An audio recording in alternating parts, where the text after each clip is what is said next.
신명기를 설교 준비를 하면서 궁금함이 자꾸 생겼습니다. 그것은 뭐냐면 처음부터 끝까지 신명기는 기억하라 이 말씀입니다. 기억하라, 기억하라. 왜 햇불에 하나님께서 이 한 해의 마지막에 이러한 말씀을 강조하게 하실까 생각을 해보고 또 해봅니다. 그러면서 제 마음속에서는 우리가 하나님을 잊지 않는다면 우리는 새로운 날들이 내 앞에 다가와도 두려워하지 않을 것입니다. 그리고 하나님을 우리가 믿는다면, 그 하나님의 은혜를 잊지 않는다면 우리는 절대로 세상이나 사람들에게 무례함이나 교만함도 없을 것입니다. 나의 휴대폰에 이니셜이나 프로필이 항상, 그리고 내 앞에 있는 컴퓨터 앞에도 저는 이렇게 쓰여져 있습니다. Remind me, dear Lord. 하나님의 은혜를 잊지 말라. 기억하라. 하나님의 은혜를 기억하라. 하나님의 은혜를 잊지 말라. 이것이 제 컴퓨터에나 휴대폰이나 다 기억이 되어서 항상 볼 때마다 또 보고 또 제 마음속에 되새기기도 합니다. 저는 사람을 만날 때에, 처음에 만날 때에 그 사람이 어떤 사람인지, 무엇을 하는 사람인지 알고야 있겠지만, 그러나 특별히 그 사람에 대하여 깊은 선입견을 가지고 만나지를 않습니다. 그것은 내가 어떤 자인데 주께서 나를 구원하심을 내가 너무나 잘 알고 있기 때문에 나 역시 그 만나는 사람을 내가 판단할 만한 사람이 아니라는 것을 잘 알고 있습니다. 그래서 저는 사람을 만날 때마다 누구를 만나든지 그 사람이 나중에 내 뒤통수를 치든 나를 통해서 사기를 치든 그건 그 사람이 하는 일이지만, 제가 처음 만날 때에는 언제나 기쁨으로 사람을 저는 만납니다. 왜? 주께서 나를 용납하셨는데 나보다 더한 자가 있을까? 이런 생각을 하면 못 만날 사람도 안 만날 사람도 없는 것 같습니다. 신학적으로는 우리가 오경의 책을 나누었지만 한 권의 책인 이 모세 오경에, 특별히 하나님의 말씀 속에 신명기와 출애굽기를 통해서 여러분과 함께 다시 한번 기억을 더듬어 보기를 원합니다. 하나님은 히브리 백성들에게 애굽에서 나온 날을 특별히 한 가지 사실을 기억하라고 말씀을 하셨습니다. 출애굽기 12장 2절 말씀해 보면 이 날이 너희에게는 첫 달이 될 것이며, 즉 이스라엘 백성들은 애굽에서 나온 그 첫날을 그들은 첫 달로 선정을 해서 유월절로 이들은 지키게 되어 있습니다. 그리고 하나님께서 그들을 향하여 내가 그들에게 마지막 날 밤에 너희를 밤에 인도하여 내셨습니다. 그리고 하나님은 이들을 통해서 유월절 어린 양의 피를 문설주에 바르고 그날 밤 그들은 양의 고기를 먹고 출애굽을 하게 돼 있습니다. 그 사실을 출애굽기 12장 14절에 주님은 이렇게 말했습니다. 너희는 그 마지막 날 밤 그 출애굽한 그 날을 기억하고 기념하라고, 그리하여 훗날 너희의 자손들이, 너희의 자녀들이 이 날이 무슨 날을 의미합니까? 라고 묻거든 오늘 민수기 신명기 16장에는 이렇게 말을 했습니다. 너희가 그때에는 우리의 조상들이 전에는 종이었었더니, 바로의 종이었었더니 하나님께서 친히 구원하셔서 우리를 당신의 백성으로 삼아준 날이란다 라고 그들에게 말을 하라고, 가르치라고. 또 하나님은 한 가지를 더 부탁했습니다. 그리고 너와 너의 모든 자손들에게 꼭 부탁하고 싶은 것은 너희는 나 외에는 다른 신을 절대로 섬기지 말라라고 엄하셨습니다. 햇불가정 여러분, 하나님이 그들에게 잊지 말라 하신 것을 보면 그것은 우리에게도 소중한 말씀입니다. 그리스도의 구원으로 말미암아 그들은 구원을 받았다면 우리는 더 큰 구원을 받은 우리들입니다. 제가 왜 구원인 구원이지 더 큰 구원은 무엇이냐라고 물으신다면 잠시 후에 제가 말씀을 드리겠습니다. 더 큰 구원을 받은 우리는 더 기억해야 할 것입니다. 바울 사도는 에베소서 2장 11절부터 13절에 이렇게 말했습니다. 우리가 전에 죄에서 구원받은 우리에게 생각하고 기억하라고. 너희는 그때는 어두움의 자식이었던데, 하나님의 은혜를 알지 못했었던 너희들이었었는데, 형벌을 받아야 될 너희들이었었는데, 이제는 그리스도의 피로 말미암아 가까워졌느니라. 바울은 우리가 구원의 백성, 하나님의 백성이라는 사실을 기억하고 잊지 말라고 말씀해주고 있습니다. 저 오늘 역시 이 하나님의 말씀은 여러분의 영적인 기억력을 되살리기를 원합니다. 다른 모든 것은 잊어버려도 때로는 우리의 삶 속에 이 한 해에 살면서 아픔도 있을 것이고, 때로는 슬픔도 있을 것이고, 때로는 내 마음에 상함도 있을 수 있지만 할 수만 있거든 잊으십시오. 그런데 꼭 한 가지, 나를 향한 하나님의 그 은혜와 구원은 기억하시기 바랍니다. 그거는 반드시 우리는 기억해야만 합니다. 잊지 마십시오. 우리가 전에는 어두움의 자식이었던 것을, 우리가 전에는 사망의 그늘이 우리에게 덮여 있었던 우리들의 삶이었었던 어두움의 자식이요, 정말 사탄의 자식이었던 것을 잊지 마십시오. 그런 우리에게 하나님이 친히 개입하셨습니다. 내 하나님 여호와께서 너를 속량하셨도다 라고 말씀해 줬습니다. 나와 여러분의 구원은 다른 사람의 논리로, 다른 사람의 철학으로, 다른 사람이 잘 가르쳐서 받은 구원이 아니라 하나님이 친히 개입하시사 당신이 친히 하나님과 나와의 관계 속에서 구원의 은혜를 허락하신 겁니다. 이 구원은 누구도 흔들 수 없고 누구도 빼앗을 수가 없습니다. 그런데 왜 하나님이 이 횃불에 회상의 메시지를 주시는지, 왜 지난 날을 기억하라고 하시는지, 그리고 하나님의 은혜의 기억이 나에게 어떤 영향을 미치는지를 한번 생각해 보았습니다. 먼저 회상의 메시지입니다. 하나님께서는 지난 날을 왜 회상하라고 했던가, 기억하라고 했던가, 그것은 첫째로 겸손해야 한다라는 것입니다. 겸손하시기 바랍니다. 하나님은 나에게 지금까지 복음을 전하게 하셨습니다. 그리고 저에게는 이 복음의 복을 허락해 주셨습니다. 저는 제가 지난날 어떤 건지도 모르고 때로는 잘난 목사인 것처럼 느껴질 때가 참 많이 있습니다. 지난 주간에 아내와 저와 부부싸움을 했습니다. 왜 부부싸움을 했느냐 하면, 부부싸움을 했다고 그래가지고 난리가 난 건 아니고요. 제가 무슨 말 끝에 내 감정으로 내가 그렇게 할 거야 이랬더니 제 집사람이 가만히 듣고 있다가, 당신이 뭔데 그렇게, 하나님이 하셔야지. 근데 내가 그때 아멘 했으면 되는데 이 소갈머리 없는 난자의 자존심이, 그래 너만 잘났다 이래버리고 말았습니다.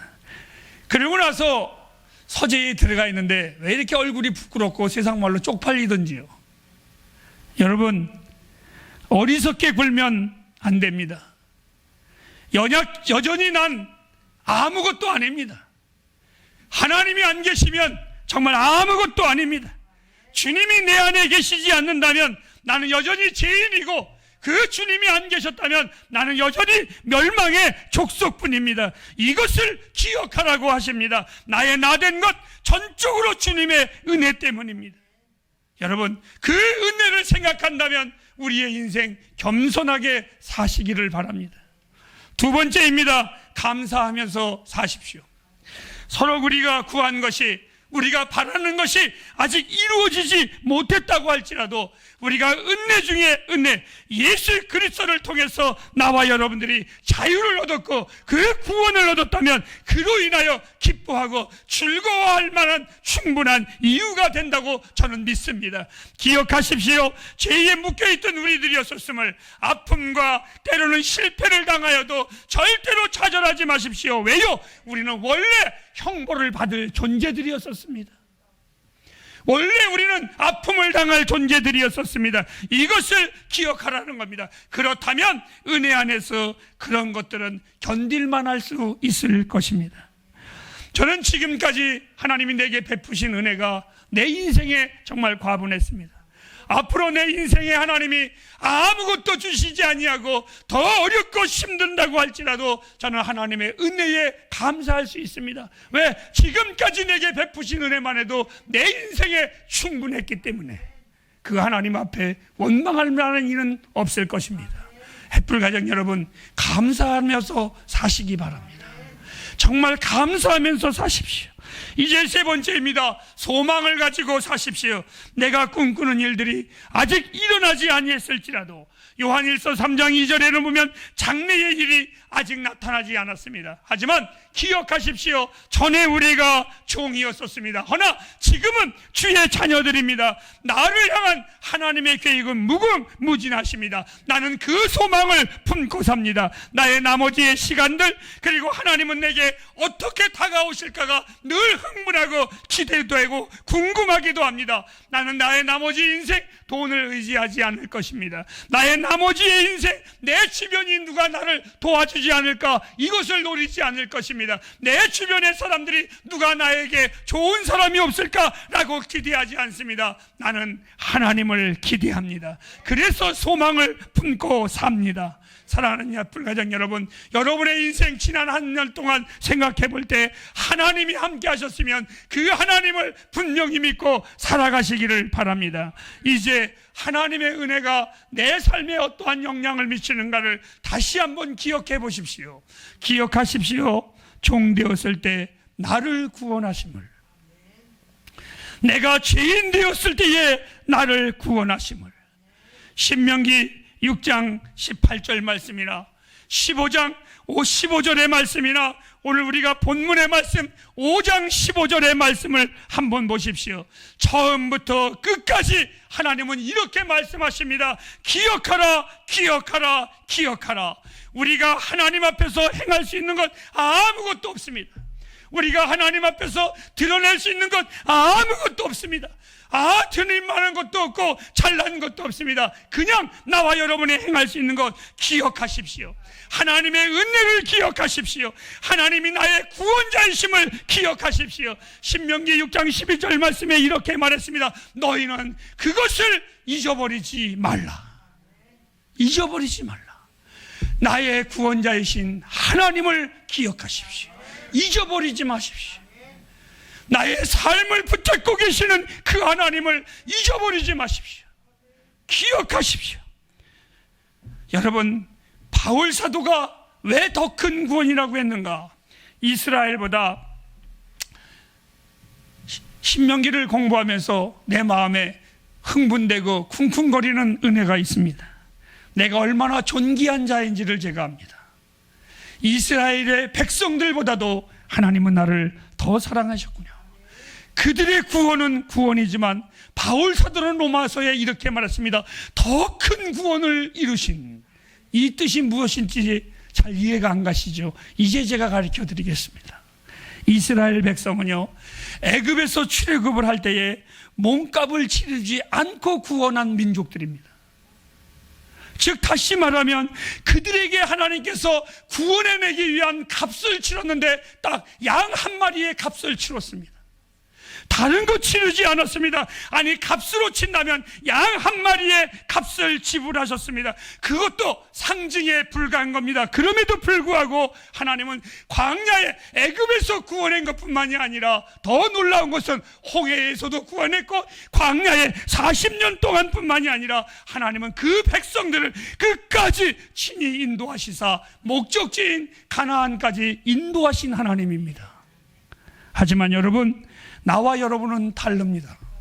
나와 여러분은 정말 다릅니다. 보실까요?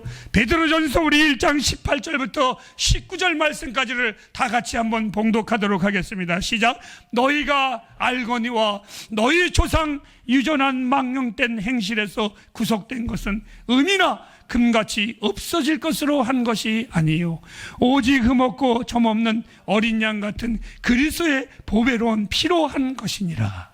사랑하는 여러분, 우리들의 조상들은, 아니 시브리의 백성들은 그 옛날 어린 양의 피로 속량을 받았다면 나와 여러분들은 예수 그리스도의 피로 된 것이라고, 이것을 어찌 잊겠습니까? 잊어서도 안 되고 잊지도 않을 것입니다. 나와 여러분의 구원은 보통 구원이 아닙니다. 양을 지불한 백성도 하나님이 인도하셨는데 예수 그리스도의 죽음으로 구원받은 우리들을 왜 하나님이 책임져 주시지 아니하겠습니까? 이것을 기억하십시오. 잊지 마십시오. 본문은 우리에게 이렇게 권면해 주고 있습니다. 하나님이 우리를 구속하셨으니 너희가 구원을 받은 백성이라면, 너희가 하나님의 자녀라면, 너희가 진정한 그리스도인이라면, 오늘 성경은 이렇게 말해주고 있습니다. 너희와 함께하는 연약한 사람들에게 부드럽게 대하고 친절하게 대하라고, 절대로 함부로나 절대로 무자비하게 해서는 안 되며, 인색하거나 거칠거나 야박하게 해서도 안 된다고, 넓은 아량을 가지고 이웃을 대하라고, 그리고 작은 실수를 하거든 용납하라고. 그 이유는 너희도 전에는 그랬다고. 너희도 전에는 그랬다고. 하나님이 나와 여러분을 용납하셨음을 기억하십시오. 나와 여러분을 하나님이 긍휼히 여기셨음을 잊지 마시기 바랍니다. 그렇습니다. 주께서 우리를 용납하셨듯이 긍휼히 여기며 따뜻한 마음의 사람이 되십시오. 여러분이 종되었던 것을 다시 한번 말씀드립니다. 기억하십시오. 이번 주간이었었습니다. 제가 누구를 만났는데 그 청년이 좀 삐딱하게 보이는 청년인데 저하고 한참 대화를 하다가 부드러워졌습니다. 가까워졌습니다. 그랬더니 저를 첫 인상을 이렇게 평가를 하더라고요. 저는 목사님이 아닌 줄 알았어요. 저는 사실 그들의 부모를 만나기 때문에 다른 날과 다르게 단정하게 옷을 입고 나갔습니다. 목사가 단정해 양복뿐이 더 있겠습니까? 그랬더니 그 사람이, 내가 왜 목사 같지 않아요? 그랬더니 보편적으로 자기가 어렸을 때 봤었던 목사님 얘기를 하면서 그런 목사님인 줄 알았는데 목사님은 참 다르네요. 근데 그 말이, 그 청년이 저에게 나쁘게 한 말은 아니었었습니다. 그 말을 저는 수도 없이 많이 들었습니다. 그런데 그날은 그 말을 듣고는 내 마음이 왠지 마음이 아팠습니다. 왠지 내 마음이 슬펐습니다. 그리고 교회에 와서 하나님 앞에 잠시 머리를 조아려 기도했습니다. 하나님, 저는 아직도 부족함이 가득하네요. 나에게는 히브리인들이 애굽에 종살이 할 때 벽돌을 만들고 구웠던 것처럼 그 벽돌 굽는 가마 냄새가, 세상의 냄새가 아직도 내 몸에 배어 있는가 봐요. 그리고 그 가마를 기울 때 진흙으로 기었었던 그 종살이에 썼던 손의 진흙이 아직도 제 안에 묻어 있어 씻어내지 못하고 있는 듯 합니다. 하나님, 나는 아직도